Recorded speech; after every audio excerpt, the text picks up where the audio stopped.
Sir గతంలో మీరు research చేసినట్టున్నారు ఈ ఆవు మూత్రానికి సంబంధించి వీటికి సంబంధించి ఏంటి సార్ మామూలుగా? నేను రిటైర్ అయిన తర్వాత నా యొక్క ఇంట్రడక్షన్ ఎక్కడొచ్చిందంటే ఈ పంచగవ్యాన్ని చేసి అందరికి డిస్ట్రిబ్యూషన్ మొదలెట్టాను, వ్యాక్సిన్ అని చెప్పి. అక్కడ వచ్చిన తర్వాత కొందరు అడిగారు క్వశ్చన్లు, ఇది సైంటిఫిక్గా లేదు అని. అప్పుడు చదవడం మొదలెట్టాను. ప్రేరణ వాళ్ళ దగ్గర నుంచి, శ్రోతల నుంచి కూడా వచ్చింది. మా యొక్క కాంట్రిబ్యూషన్ ఏంటంటే ఈ పంచగవ్యాను తయారు చేసి దాని యొక్క వ్యాలిడిటీ చూడాలి. వ్యాలిడిటీ చూడాలి అంటే ఈ ఎంబీబీఎస్ డాక్టర్లతోటే చేయించాలని. వాళ్ళే కరెక్ట్గా చేస్తారు. అంటే వాళ్ళకే అటువంటి జ్ఞానం ఉన్నది, విజ్ఞానం ఉన్నది వాళ్ళ దగ్గరనే. వాళ్ళు చేస్తేనే సరిగ్గా ఉంటుంది. ఈ స్టడీస్ అంటారు అవన్నీ, ఓకేనా, వ్యాలిడేషన్ స్టడీ.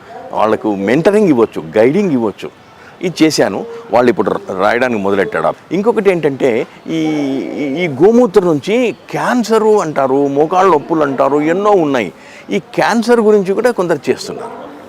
వాళ్ళు కూడా ప్రపోజల్ రాశారు. ఎవరు, ఏఎంఎస్ నాగ్పూర్ నుంచి ఎవరో రాశారని విన్నాను.